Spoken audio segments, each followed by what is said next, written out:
joining me. And today I'm super blessed to have the wonderful Jeroen de Wit. And he is an amazing practitioner there in Los Angeles. And he's coming up to, he doesn't know that I'm going to say this, but he's coming up to almost a 15-year QHHT career. Why did you I just aged them all of a sudden. So years old, of course. And Jeroen was, we're in a very special group, Jeroen and I. So far, we're the only two male level 3 practitioners in the world. So I didn't even know that. Jeroen was holding the fort by himself for a long time, and I was scrambling up there as fast as I could. So if there's any other males that are coming up the ladder, just let us know, and we're more than happy to help you out, just as Jeroen helped me out a lot, and I appreciate him so much. So thank you. Now, because you're one of the most experienced practitioners in the world, you must have had some pretty weird and wonderful and pretty funny or odd sessions here and there. So feel free to tell me whatever you want to say. All right. So thank you for having me. It's really wonderful to connect with you across our beautiful planet. You're in Australia. Are you on the East Coast or? I'm on the East Coast, on the Gold Coast. It's beautiful. Okay. I'm on the West Coast of the United States, so we're not that far away. But thank you for having me. So, weird and wonderful. Like I've been doing this work for so long, the weird and the wonderful is normal to me now. It's like, run of the mill. So I did have to think about like what could I possibly come up with. And so the ones that I remember were more recent. Let me see if I wrote some notes. Well, actually, the first one that popped into my mind was my level 3 qualifying session. I had asked a person who had been in my meditation group, I'd asked him, can I do a session on you and use it for my level 3 certification? Of course, not knowing what we were going to get, but his session was so wonderful. He's an actor here in Los Angeles and could really commit to his other experience while in the session. Like he could really commit to being that personality. So I really felt like I was talking to a different person. And so I was talking through him to this person, John, that lived in the 1940s and 50s of the United States on the East Coast in the South. Did say some racist things. The person in his now life is not racist, but he was kind of a white person from the United States in the South at that time. So there was some racist side notes that would come out that would sounding like it was normal for him to say it, but of course it was kind of shocking for me to hear. But anyway, he worked at a paper mill, had a wife, and very detailed life, and then described what it was like to die. At the end of it, as you know as well, that dying doesn't seem to be a big issue. It's just like taking off a coat. But he explained in detail like what he encountered as he was moving through the spirit realm. And I always ask people like, what do you look like? Now you've left the body. What do you look like? And he said, oh, I still look like myself, but I'm wearing like a white robe kind of thing. And he was kind of taking a good look at himself. And he's like, it's kind of sheer. And then he was like in shock because he goes, and he's still speaking as that John person from the different lifetime, having a southern drawl, we call it here, like a very strong accent, which the person in his current lifetime doesn't have. But he was observing himself, still sort of attached to that personality in the spirit realm, looking down at his spirit body, which looked kind of human. And he said, it's kind of sheer what I'm wearing. And he goes like, oh my God, I'm not wearing any underwear. And so that's what he said. So I tried to not like laugh out loud. And I go, John, check yourself. Are you not wearing any underwear in heaven? Is that what's going on? So we had a bit of a laugh about that. With that different personality, which I love, when you're talking to a different personality through your client, it's so much fun. you really get the color and the personality of this different person.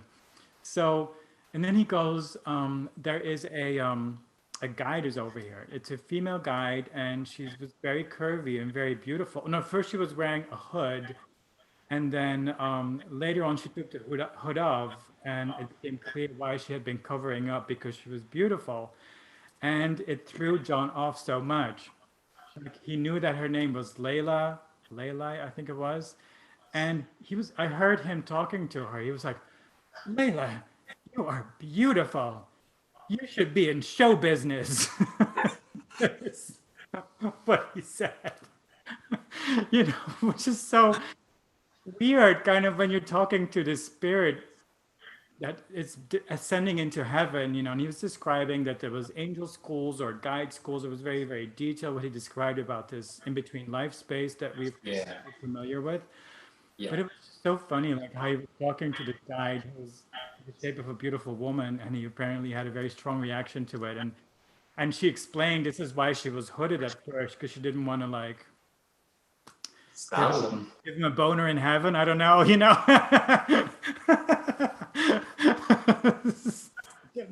So that was interesting. I don't think I've ever had that kind of a usually the personality starts to fade pretty quick, you know, like Yeah. color and the specificity, but this was a case where the personality was very, very apparent still, ascending through the different layers of heaven. So that was very, very fun.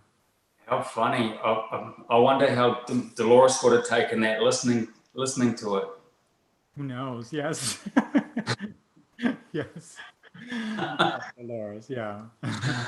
Yeah. You were one of the hard ones that had to do it the hard way and actually go through Dolores Cannon herself. So kudos to you. Right. Yeah, I trained with her herself. It was Yeah. yeah. Totally. What a funny one. Did do you have any others? Sure. You know, I've been told off by the higher selves or by like alien beings. I was just trying to think back. The session last week, I was asking about something. It was some kind of concept. I forgot what it was. But the higher self told me, "Oh, you wouldn't understand."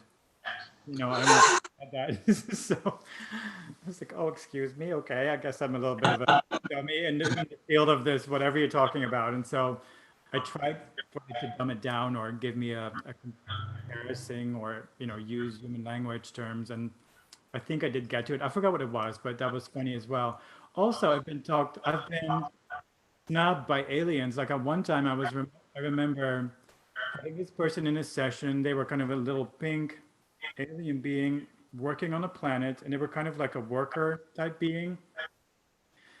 But it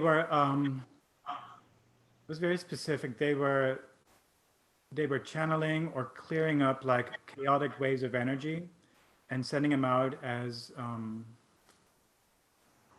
aligned waveforms, you know, for healing. And but they didn't have much of a personality. It was more like a hive mind kind of thing, I think. Mm. Then on an important day, a big spaceship arrived, and we went onto the ship, and I wanted to see like who's around, who's running this operation. So there were these other type beings that were at the controls, and I was like nudging my little pink one. I was like, can you talk to him? Can you ask him some questions?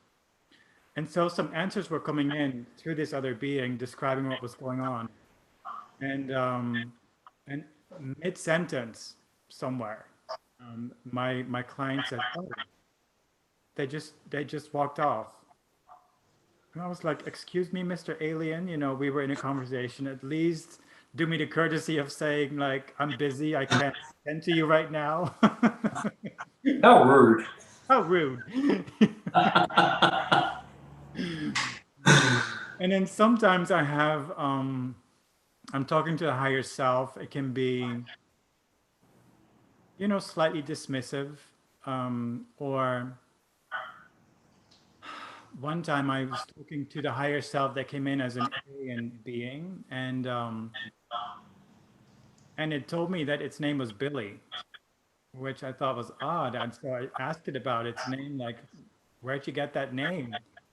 And he Mm. said, my name you know, we really don't do names. I think it's sad, but it's so long, and I can't say it. You know, it's you can't say it in human language. So just go by Billy. And this being also happened to have a potty mouth. So I was asking it questions about my client's life, and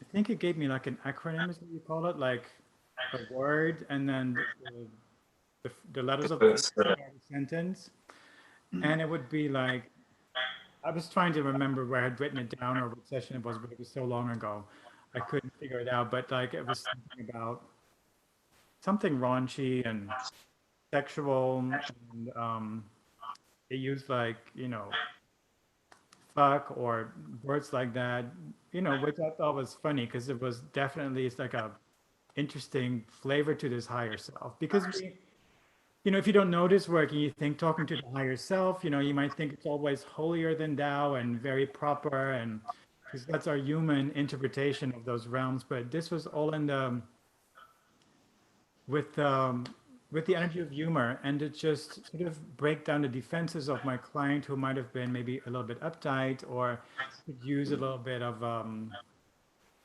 yeah, a little bit raunchier talk to just get her get her going, because she wasn't the kind of person that would use that kind of language normally. Mm, So her higher yeah. self is very, very different, which, you know, I was really delighted by it because I have a bit of a potty mouth myself. There's a little secret that you just let out about yourself there. Oh yeah, it's not a secret. Everybody knows. Yeah.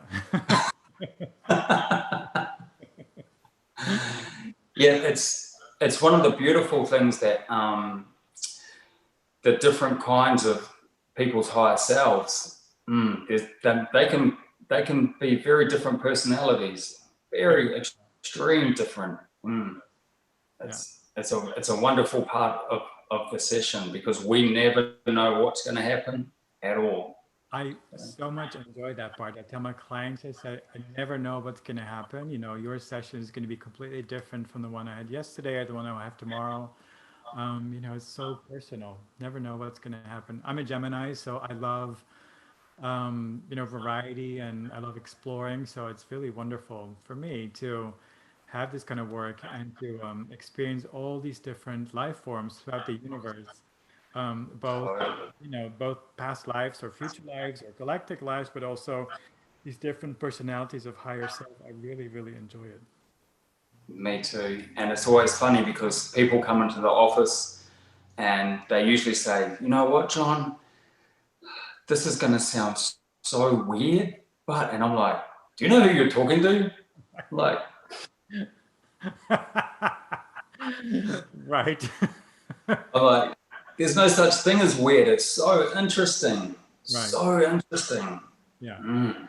Yeah. That's one of the joys of being a practitioner is hearing people's personal weird and wonderful stories. And I remember I've had doctors come in and I've had police people come in and they've seen UFOs like in the sky, and it's just amazing. It's so cool, and they'll never tell their friends or their family because they're scared of being judged or something, but they'll come in here and they'll just go, ah. I'm like, yeah, it's so cool. I love that too myself. I've only seen like little specks moving in the sky. I've not had like that I know of any like UFO experiences.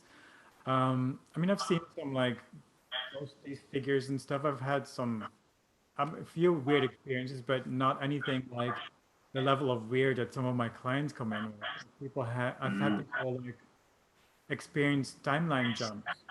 Like Wow. they would be in sort of they would jump into an alternate universe where they would be with the same people, but they would know different things. Like the histories would be different as soon as she started talking to them.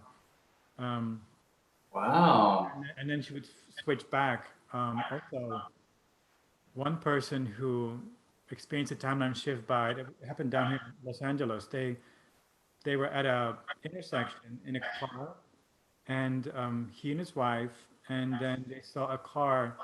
I think it was taking a turn, and then it went right through the median, and little, you know, it had a little curb with like planter, some bushes and stuff, and it went right through it, and not in a way where it would crash into it, but it like as it goes going through a wall, like it went right through it, and then it crossed the other part of the road and right through into the I think it was more bushes that were there, and they both looked at me Wow. like, "Did you see that?" Because they both saw the same thing. Yeah. Um, and he said it was almost like that scene from Time Cop where the time machine goes into like another dimension, but it didn't have the rippling outward, but it did kind of like the car that he saw, it kind of got sucked into one point and it disappeared. Yeah. Wow. And those are not such an experience. Those are real life experiences that people are having right now. And all kinds of, Definitely. yeah, people that affect, of course, electricity, lights that flicker, windows that are broken, um, and then all the UFO experiences, people that are taken aboard spaceships and all that stuff that you must have as well. So Yeah, interesting. definitely. Yeah. Definitely. It's so much fun. Yes. Yeah. Yeah. Universe. There's the last one that I had, she had her own UFO just to herself. Just her own personalized one. Super cool. That is neat. Yeah. And could she use it in the body? Like, would she, as in the human body, she would take it and she would go flying, or would it be her in like spirit form? And that experience, it was just hers and it was programmed to herself. So it was just all silver and it was almost like a teardrop shape, but it was on its side. And there was a certain, it was all silver, the whole lot. And there was one place where she could put her hand underneath and it will register her hand and then it'll open up and then she'll go in. And then the inside was all silver as well. So she was just putting her hands on different places. And that's what the spacecraft used to move and how fast and Nice. amazing. I've had the Yeah. teardrop shape described as well. Yeah. Yeah, amazing. I'm guessing that you do this as well. Like whenever you're talking to somebody, so this is what I do. I have them describe their environment, and especially when they're dealing with a different planet, different galaxy, or whatever's going on that's not in our known world. I cross-reference with other sessions that are somewhere in the back of my mind. Like whenever, part of the information that they come up with, it kind of jolts this memory of another session, and then start comparing to make it fit, to see if it's the same realm, the same planet, because I think the more similar information you're getting from, about particular places, the more credibility it gives you, to Totally. places. And I love it when they like two or three different clients come in for completely two or three different reasons, and they'll go to a planet and they'll explain and describe that planet exactly the same. Yes. All three of them are just bang on 100% exactly the same. And I'm like, Yes. wow, that's so interesting. So interesting. Yeah. Something else funny that I've been joking about, because you have people describe what they look like, and so I don't know your sessions, but I kind of have this running joke with myself, like that there must be like a universal sort of discount robe warehouse store, because robes seem to be like the way to go. This is how you dress. Like they explain, they have just gotten through describing their feet to me, and it's like three toes and green or something with claws. Okay, what are you wearing? Are you wearing anything? Yes, I'm wearing a robe of sorts, and they describe their robe. And it's so often that, when you're not on planet Earth, the robes are the way to go. And also, sandals, like the three most worn items in the universe are robes, sandals, and silver onesies.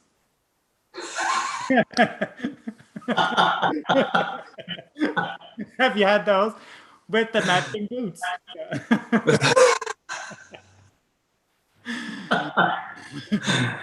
You must ask different questions to me. Yeah. It must be a big department store up there, a huge one. Like a outlet for rope. Yeah, totally. Yeah.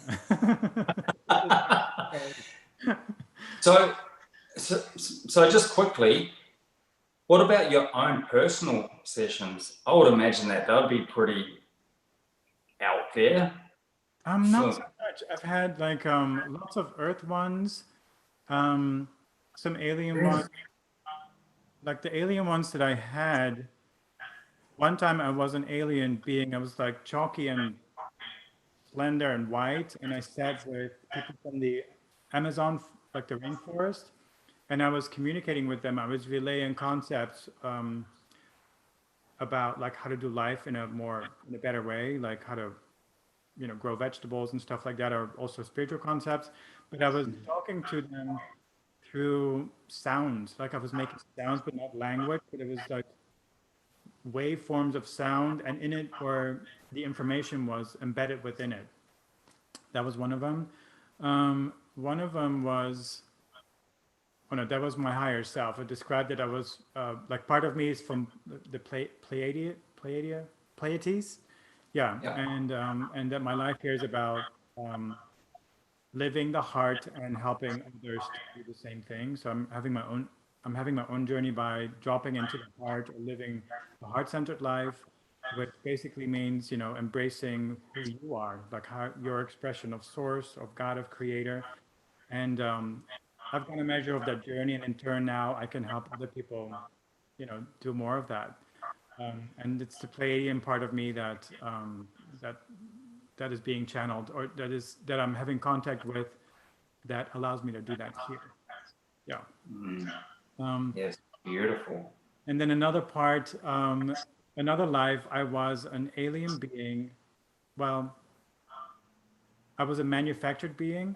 I was made out of kind of like a foamy material, and kind of looking like a Michelin man without the little, without the Without the rolls. yes, without the rolls. Thank you. It was just kind of straight and kind of like a mummy kind of face with little eyes, and I was housed in like a cylinder called like a silo with little bunks, and that's where all the other ones, like me, myself, we would be housed there, and we were used to the workforce. So we would go outside to domed cities where humanoids live. They look like people that we know on Earth, but they lived in these domes, and I was in charge of the utilities. I would go and service the utilities. I'd saw myself like looking at pipes and control boards and stuff.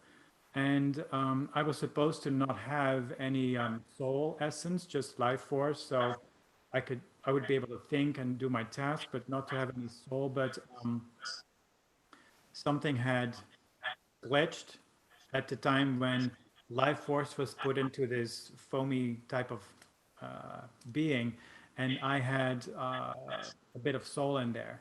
And there was one other being like me that had the same thing, and so I felt very unseen and unheard in that lifetime, because I had this extra sensibility to me, and I could feel things, and none of the human beings around, or the other beings that I was housed with, they really saw me. I was just treated as a workforce, except for one little boy that did see me in that lifetime.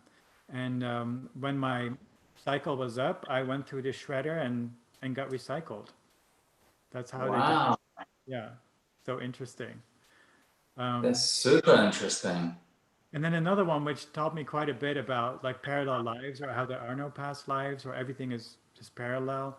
I was human. I had been raised as an orphan in the north of France in an orphanage, and I had learned to get ahead over the backs of other people. So I'd become a little bit of an asshole. And so I grew up in that way. I never left that way of being, and I married a woman who I bullied. I was like an asshole husband to her, and died of a heart attack. And then, as my soul, looking back at that lifetime, I realized that I had lived both lifetimes at once, both as the excuse me, as the asshole husband, but also as the bullied um, woman. And my soul had no judgment about it. It wasn't like what we do here on planet Earth. We say, of course, that asshole is a bad guy and he's bad and he's evil and wrong and all that stuff. But as my soul, it was just like, oh, great. I was able to do two experiences at once. I both lived an experience as being an asshole, a bully, but also as a bullied. And it was like fantastic. I did a twofer. So nice. Yeah. Totally. That's amazing. Yeah. Mm. I have heard of a few other people having that experience as well, of just splitting and seeing it from two different sides. Yes. So awesome. Yeah. Yeah, so awesome. Yeah. So awesome. So you're in Los Angeles, right? Yeah. Beautiful. So what's the general sessions that you have? Is it people going back to past lives, or is it people going into dimensional stuff, or different galaxies, or what do you feel like the percentage is? It varies. Like right now, it's about like a 50-50 split, I would say. Some weeks it's a bit more past lives, human past lives, and then a whole slew of like more galactic ones. But in general, I would say it's about a 50-50 split. And it's more now than way back when I first started. Yeah, when I first started, well, actually, no. When I first started, every session I did was like more expansive and weird. And then when I started working 5 days a week, it became more mundane, like the mundane stuff would come in. And now it's starting to amp up again with the weirder stuff. Like, I mean, I wouldn't call it weird, but just to give it a name. I was going to say, define weird. Yeah. We're all weird, but we can be proud in that weird. Yes, I love it. Yeah, it feels normal to me. Like it's always been resonant with me. Me too. My daughter's bought me this T-shirt, which is a JP Sears T-shirt, and it says "Stay weird." I saw it. I love it. Yeah, that's so nice that your kid sees that. Yeah, totally, Yeah. totally. Mm-hmm. Beautiful. If anybody wants to get in touch and is lucky enough to have a session with you, what's the best way to get hold of you? My website, I would say. So my website is my first name. It's in English, you would pronounce it Jeroen, but it's spelled JeroenQhht.com.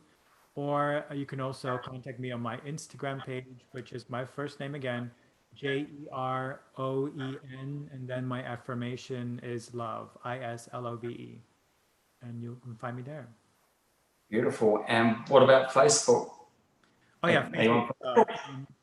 The same. My whole name. So Jeroen de Wit. It's 3 words. D space WIT. Yeah, that's also a way to contact me. Yeah, but Instagram I would say is the quickest. Yeah. Beautiful. Thank you so much. You're welcome. It's wonderful connecting with you.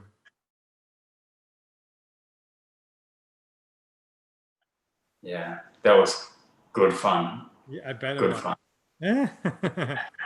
That was actually pretty funny. We I shot out of my Earth life. I shot back because in another session I went to a past life, and I knew that I came from somewhere, but I didn't know where I came from. And then that whole session was about that life. And then when I died, when the body died, she asked the SC to come in, which I've always wanted to explore. Where did I go after that? So I just put myself down into that last scene again, and then I took off from there. Yeah, and I went straight through the Akashic Records, the cloud. I just dumped all my information, just threw it there, and I just fanged it.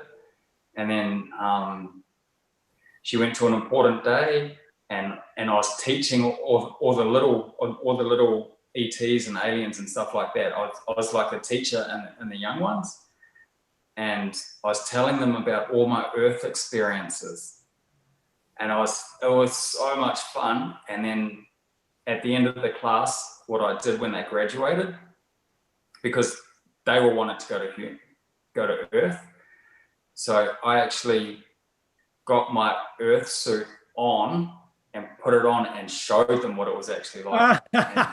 Love that. It's so detailed. Love it. Oh, wow. They were just laughing and laughing and laughing. And they said, what's that hole there? What's that? And I said, that's a mouth. Like, what do you use a mouth for? And I was like, that's how they speak. And I was like, wah, wah, wah. And then I got them to put on their little suits, their little Earth suits, and they were just walking around going, wow, wow. Oh. That's hilarious. It was so funny. I was just laughing in my mind. I was just laughing and laughing and laughing, and I could hear Jovi laughing as well. Yeah.